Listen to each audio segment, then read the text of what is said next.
রাধে রাধে বন্ধুরা, অমৃত কথা বাংলা চ্যানেলের নতুন পর্বে আপনাদের সকলকে স্বাগত জানাচ্ছি। শ্রী হরি বিষ্ণু রসস কৃপা পেতে অবশ্যই কমেন্ট বক্সে লিখুন হরে কৃষ্ণা।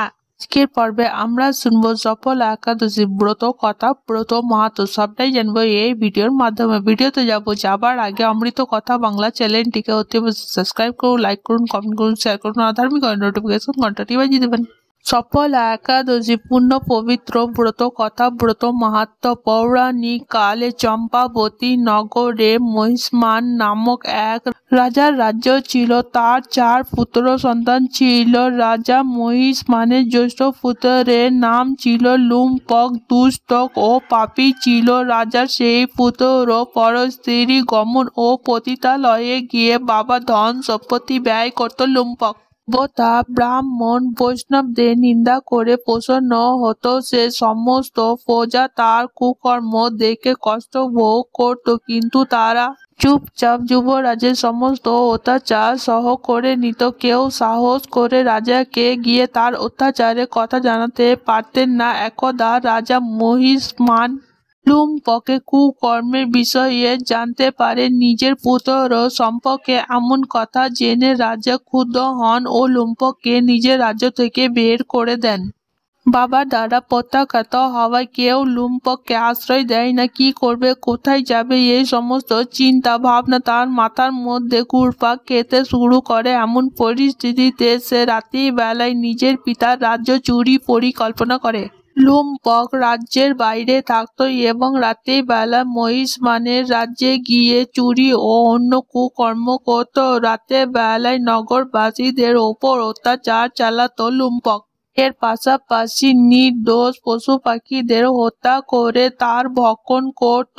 কোনো রাতে চুরি করতে গিয়ে ধরা পড়লেও রাজা প্রহরী ভীত হয়ে তাকে ছেড়ে দিত। অনেক সময় ব্যক্তি অজান্তে ঈশ্বরের কৃপা লাভ করে থাকে। এমনই কিছু হয় লুম্পকের সঙ্গেও। যে বনে সে বাস করত সেই বনটি নারায়ণের অত্যন্ত প্রিয় ছিল। সেই জঙ্গলে এক প্রাচীন অশ্বত্থ গাছ ছিল। সকলে মনে করতেন যে সেই জঙ্গলে দেবতারা খেলা করতে আসে। বনের মধ্যে সেই অশ্বত্থ গাছের তলায় মহাপাপী লুম্পক থাকত। কিছুদিন পর পৌষ মাসে কৃষ্ণপক্ষের দ্বাদশী তিথিতে তীব্র ঠান্ডা সহ করতে না পেরে বস্ত্রহীন অবস্থায় অজ্ঞান হয়ে যায় লুম্পক। সূর্যোদয় হওয়ার পরেও জ্ঞান ফেরে না। তার সফল একাদশী দুপুর বেলায় পর্যন্ত অজ্ঞান থাকে।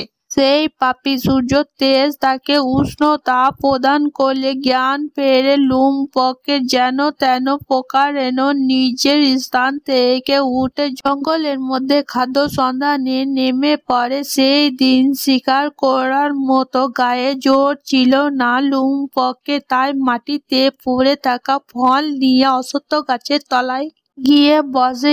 এই দিন সূর্য অস্ত চলে যায়। ক্ষুধার্ত থাকা সত্ত্বেও আমিষ খেতে অভ্যস্ত লুম্পক ওই ফল খায় না এবং অশ্বত্থ গাছের তলায় রেখে দেয়। এরপর দুঃখিত হয়ে বলে, হে ঈশ্বর, এই ফল আপনাকেই অর্পণ করছি। এই ফল খেয়ে আপনি তৃপ্ত হন। এই কথা বলে সে কাঁদতে শুরু করে ও রাতের বেলায় ঘুমাতে পারে না। সারা রাত কাঁদতে থাকে। সে এভাবে নিজের অজান্তেই সফল একাদশী ব্রত পালন করে। সেই পাপী লুম্পকের উপবাস ও রাতের জাগরণে খুশি হয় বিষ্ণু।